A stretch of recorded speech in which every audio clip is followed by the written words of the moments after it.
Item ಯಾವುದೇ ಇರಲಿ try ಮಾಡಿ ಆಚಿ ಚಿಕನ್ ಮಸಾಲಾ. ಬೆಂಗಳೂರು ಅಲಯನ್ಸ್ ವಿಶ್ವವಿದ್ಯಾಲಯದ ಮೇನ್ ಕ್ಯಾಂಪಸ್ನಲ್ಲಿ ನೂತನ ಸಂಶೋಧನಾ ಉಪಕ್ರಮ ಅನಾವರಣಗೊಂಡಿದೆ.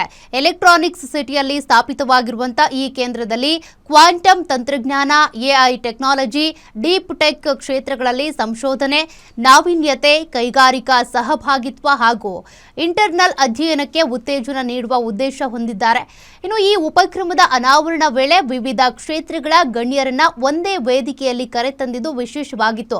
ವಿಜ್ಞಾನ ಅಕಾಡೆಮಿ, ಕೈಗಾರಿಕೆ, ಸಂಶೋಧನೆ, ಸೈಬರ್ ಸುರಕ್ಷತೆ, ಡೇಟಾ ಸೈನ್ಸ್, ಸ್ವಯಂಚಾಲಿತ ಚಲನಶೀಲತೆ, ಉದ್ಯಮಶೀಲತೆ ಹಾಗೂ ಸಾರ್ವಜನಿಕ ನೀತಿ ಕ್ಷೇತ್ರಗಳ ಗಣ್ಯರು ಹಾಜರಿದ್ದರು.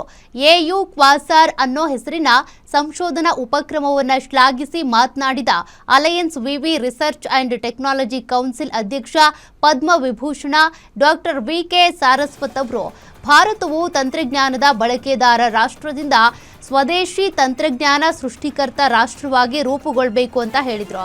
ಇನ್ನು ಕ್ವಾಂಟಮ್ ಎಐ ಗ್ಲೋಬಲ್ನ ಸಿಇಒ ಗೋಪಿಕಾ ಚಾಗಂಟಿ ಮಾತನಾಡಿ, ಕ್ವಾಂಟಮ್ ತಂತ್ರಜ್ಞಾನಗಳ ಪರಿವರ್ತನಾತ್ಮಕ ಸಾಮರ್ಥ್ಯವನ್ನು ವಿವರಿಸಿ ವಿದ್ಯಾರ್ಥಿಗಳು ಮತ್ತು ಸಂಶೋಧಕರಲ್ಲಿ ಕುತೂಹಲ ಹಾಗೂ ವೈಜ್ಞಾನಿಕ ಚಿಂತನೆ ಬೆಳೆಸುವ ಅಗತ್ಯ ಇದೆ ಅಂತ ತಿಳಿಸಿದರು.